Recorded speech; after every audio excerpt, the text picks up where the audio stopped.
ka galing? Sa bahay ng kaibigan ko.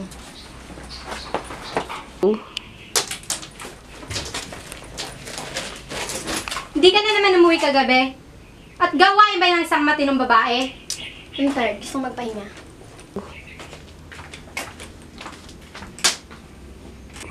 Sino siya? Ha? Yung lalaki naghatid sa'yo, sino siya? Felix. Is he your boyfriend? Yes, anong paki mo ako?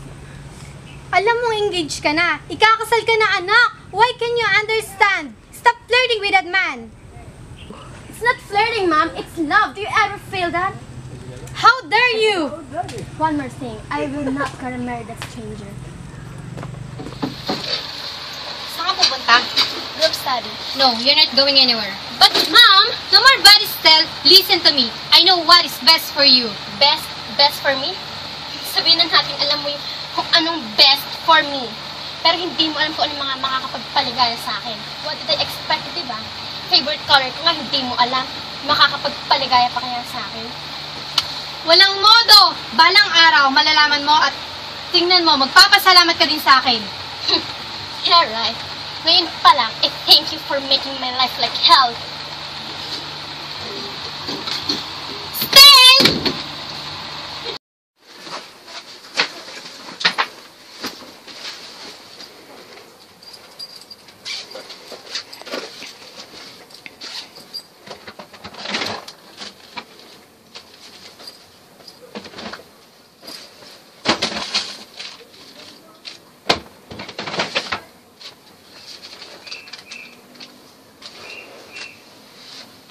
Ibig na ibig kong makakilala ng isang babaeng moderno, iyong babaeng malaya, nakakapagmalaki, nakakaakit ng aking loob. Iyong masaya, may tiwala sa sarili, masigla't maagap na hinaharap ang buhay. Nagsisikapan hindi lamang ang sariling kapakanan at kaligayahan, hindi maging ang kabutihan, kundi maging ang kabutihan ng buong sangkatauhan. Buong kasabikan kong sinasalubong ang pagdating ng bagong panahon. Totoong sa puso't isip ko'y hindi ako nabibilang sa daigdig ng mga katipunan, kundi sa piling na aking mga puting kapatid na babae na tumatanaw sa malayong panlunan.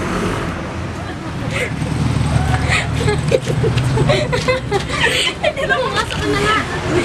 Sige, bye! Ito na, ingat!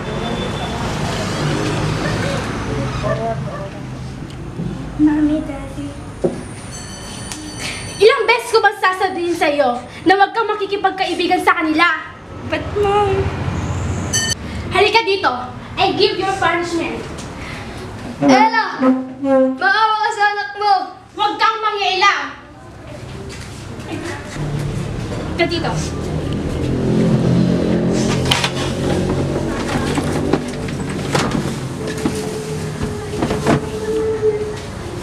Halika, may mo.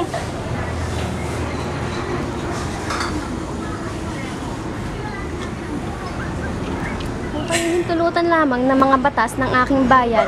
Wala akong ibig gawin kundi ang ipagkaloob ang aking sarili sa mga nagtatrabaho at nagsisikap na bagong kababaihan ng Europa.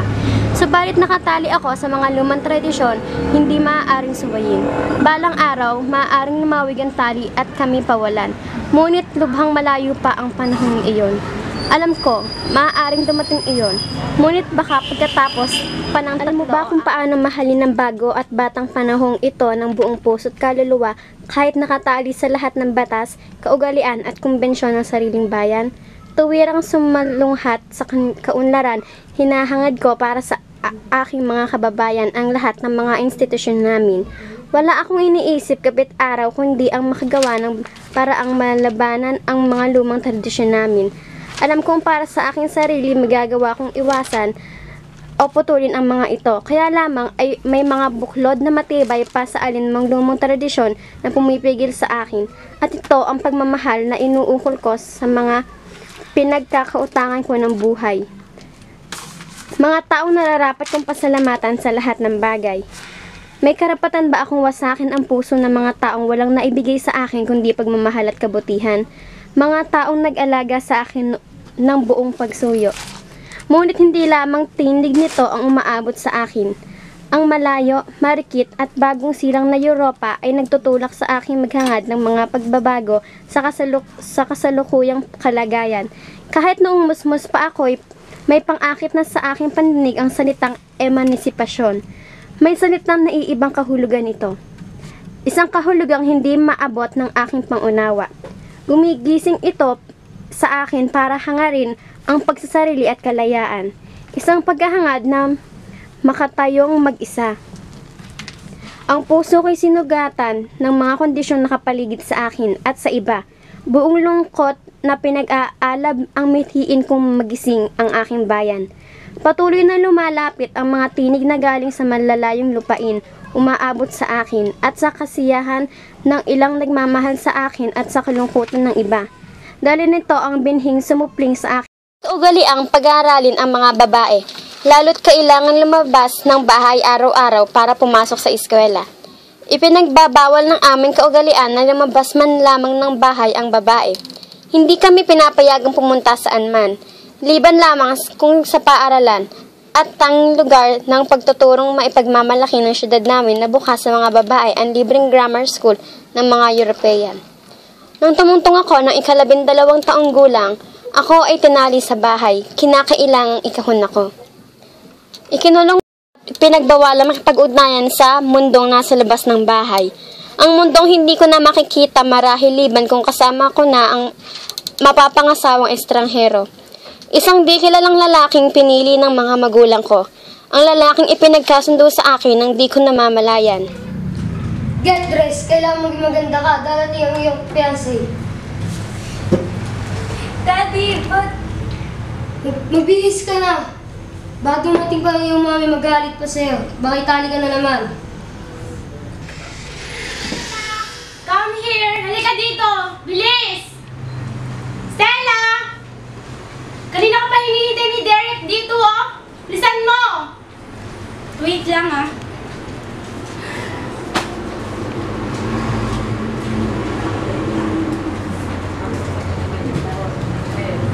Sige, ka na lang, ah. Stella! Stella! Andito ka lang pala. Kanina pa kita hinihintay doon. Umalis na tuloy yung fiancé mo. Napaka-arte mo kasi eh. Kakainis ka. Tama na yan. Wala kang pakialam. Asan yung tali? Ibigay mo sa akin yan. Akin na yan. Ka dito. Arte mo kasi eh. Kung papumunta kanina doon sa baba, yan. Umalis na tuloy yung fiancé mo. Ay, may tao yata. Tignan mo nga.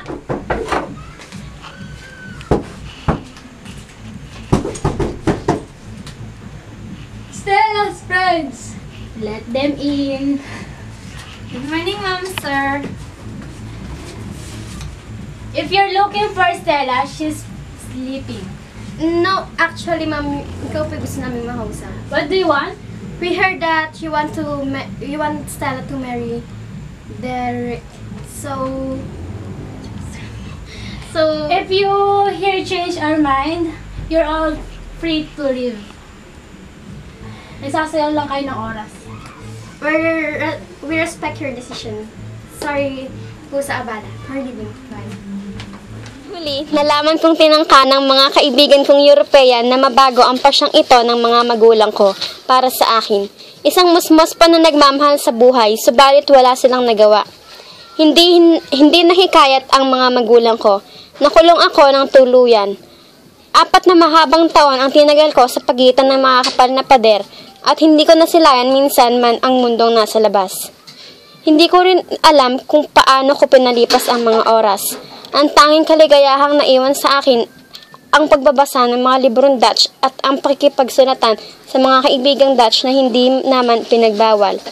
Ito lamang ang nag-iisang liwanag na nagpakulay sa hugkang at kainip-inip na panahong iyon, na kung inalis pa sa akin ay lalo nang naging kaawa-awa ang kalagayan ko.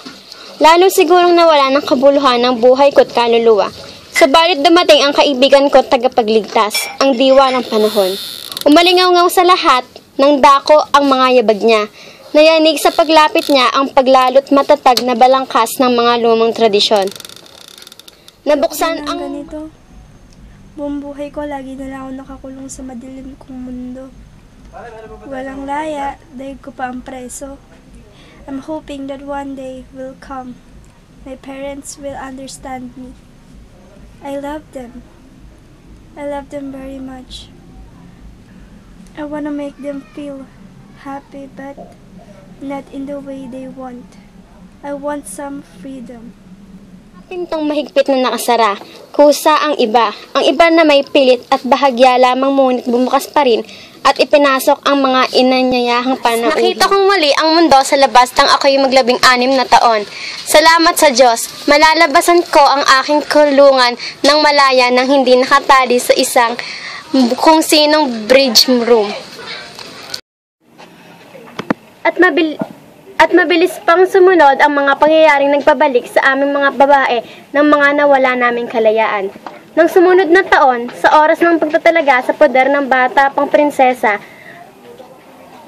bilang Reyna Wilhelmina ng Netherlands, opisyal na inihandog sa aming mga magulang namin ang aming kalayaan. Sa kauna-unahang pagkakataon sa aming buhay, pinayagan kaming umalis sa bayan at pumunta sa syudad na pinagdarausan ng pagdiriwang para sa okasyong iyon. Anong dakilang tagumpay iyon? Ang mga ipakita ng mga kabataang babaeng tulad namin ang sarili sa labas na imposibleng mangyari noon. Nasindak ang mundo. Naging usap-usapan ng krimeng iyon na dito'y wala pang nakakagawa. Nagsaya ang aming mga kaibigang European at para naman sa amin, walang reynang yayaman pa sa amin. Subalit hindi pa ako nasisiyahan. Lagi, ibig kong makarating sa malayo, mas malayo. Wala akong hangaring makipamista o maglibang. Hindi iyon ang dahilan ng paghahangad kong magkaroon ng kalayaan. Ibig kong maging malaya upang makatayo ng mag-isa. Mag-aral, hindi para maipailalim sa sinuman, at higit sa lahat, hindi para pag-asawahin ng sapilitan. Ngunit dapat tayong mag-asawa. Dapat. Ang hindi pag-aasawa ang pinakamalaking kasalanang magagawa ng isang babaeng Muslim. Ito ang pinakamalaking kahihiyang maipagkakaloob ng isang katutubong babae sa kanyang pamilya. At ang pag-aasawa para sa amin, mababaw pang ang ekspresyon ang sabihing miserable. At paano nga ba hindi magkakaganon kung tila ginawa lamang para sa lalaki ang mga batas, kung pabor para sa lalaki at hindi para sa babae ang batas at kumbensyon, kung ang lahat ng kaluwag ay para sa kanya lang. Bakit ganoon? Bakit kailangan magkamukha tayo ng tadhana? Pero ikaw may laya ka na habang ako ito pa rin. I don't have my freedom. Freedom? Freedom ba gusto mo, anak? Sige, bibigay ko sa'yo, anak, kung yan ang gusto mo. Sorry, anak, sa mga nagawa ko sa'yo. Pero kung gusto mo ng kalayaan, ibibigay ko sa'yo. Really, Mom? Yes. I'm so sorry. Don't be sorry, anak. Sorry talaga sa mga nagawa ko sa'yo. Pero ngayon talaga, ibibigay ko ako ano magpapasay sa'yo, anak. Pasensya na. Thank you. Ang isang tao, kahit anong laki ng kasalanan niya, mapapatawad mo pa rin siya. Wala, ganun talaga. Mahal mo eh. Katulad ng mga magulang natin, kahit na may kasalanan tayo, pinapatawad pa rin nila tayo. In the end, masasabi mo na lang na ang galing namin, may pagsubok na naman kaming nalagpasan. Nalagpasan nyo yan kasi pamilya kayo. Pamilya na handang isuko lahat, basta magkasama sama lang kayo.